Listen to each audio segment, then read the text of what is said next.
विनय narwhal की बहन ने हरियाणा चीफ मिनिस्टर नायब सिंह सैनी के आगे रोते हुए कहा कि उनके भाई 1.5 घंटे तक जिंदा थे। अगर वहां आर्मी होती तो उन्हें बचाया जा सकता था, लेकिन कोई नहीं आया, वहां कोई नहीं आया।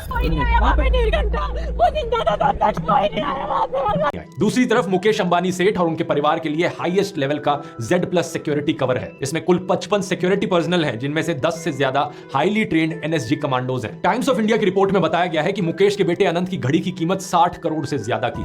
नीता अंबानी की नेकलेस की कीमत 500 करोड़ की है। शादी में खर्च हुआ 5000 करोड़ से ज्यादा, लेकिन सिक्योरिटी में इन्हें चाहिए सरकारी खर्चे पर ट्रेन किए गए हाईली ट्रेन्ड NSG कमांडोज, हम लोगों के टैक्स के पैसे पर ट्रेन किए गए NSG कमांडोज। गोदी मीडिया को इससे कोई मतलब नहीं है। इनके सेठ और देश के बॉलीवुड सेलिब्रिटीज को यहाँ पर Y+ Z+ सिक्योरिटी कवर्स मिल रहे हैं। मुझे मुकेश अंबानी और सेलिब्रिटीज के सिक्योरिटी कवर से कोई प्रॉब्लम नहीं है, लेकिन सवाल यहाँ पर यह है कि आम लोगों को क्या मिल रहा है यहाँ। अब कुछ लोग कहेंगे कि VIP नेता, बिजनेसमैन, फिल्म स्टार्स देश के लिए जरूरी है, इसलिए उनके लिए ज्यादा सिक्योरिटी कवर जस्टिफाइड है। लेकिन पहलगाम में जो आम इंसान मारे गए, वो भी तो अपने परिवार के लिए उतने ही जरूरी है ना। उनकी पत्नी, उनके बच्चे और उनके माँ बाप के लिए तो वही दुनिया है। सवाल यहाँ पर यह है कि आम लोगों की ही जान इतनी सस्ती क्यों है। कभी ट्रेन एक्सीडेंट में मारे जाते हैं, कभी भगदड़ में, कभी होर्डिंग गिर जाती है तो कभी पुल टूट जाता है, कभी किसी की पोर्श या लैम्बोर्गिनी गाड़ी के नीचे आके मारे जाते हैं या सड़क पर मैनहोल में गिर जाते हैं, तो कभी आतंकी हमले में मारे जाते हैं। आम लोगों की सिक्योरिटी की बात हो तो सरकार आर्मी ट्रूप्स के सैलरी और पेंशन की चिंता करने लगती है। अलग अलग स्टेट्स की पुलिस को ही देख लीजिए, कितनी ओवरवर्क्ड है। बार बार